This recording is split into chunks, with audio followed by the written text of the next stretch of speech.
Είναι άνοιξη, είναι μυρωδιά. Αχ, αχ, αχ, ροδιά του δέντρου. Η ευτυχία αγαπάει την μουσική και το μέλλον. Η τρυφερότητα με τα ζώα είναι πολύ μεγάλη. Κάποια παιδιά που είναι ευτυχισμένα είναι στο δάσος.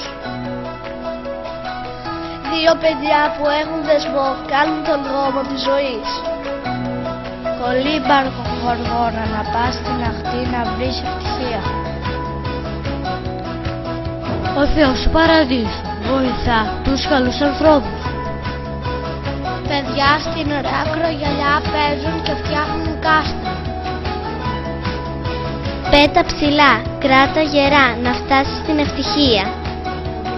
Ένα κορίτσι πετάει με ένα χαρταϊτό ψηλά. Το φεγγάρι και ο ωκεανός, οι χελώνες παίζουν με τα δελφίνια. Τρέχα κυνηγέ της ειρήνης να πιάσεις το περιστέρι. Φεύγω με φόρα προς την φαντασία για την ευτυχία. Πάνω στο φεγγάρι περπατάω με χαρά και με γέλιο.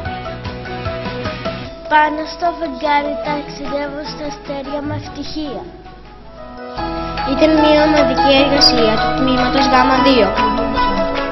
Γιώργος Μάργαρης, Αγγελική Μάνου, Σέικο Καλιάρη, Πάνος Κικιακόπουλος, Μαρία Κοφινά, Αουρέλ Μούτσα, Αλέξης Κρανίτης, Φίλιππος Μπουφό, Ηλίας Κούλης, Μάριος Κούρνου, Έλενα Λύρα, Φιλιππία Κούτσε, Βασιλέας Κοντοπούλου, Κάρης Κολοσκόπης, Κωνσταντίνα Κατήρα, Λουίς Ζακόπου, Αγγελική Μπής, Κωνσταντίνος Μπερού.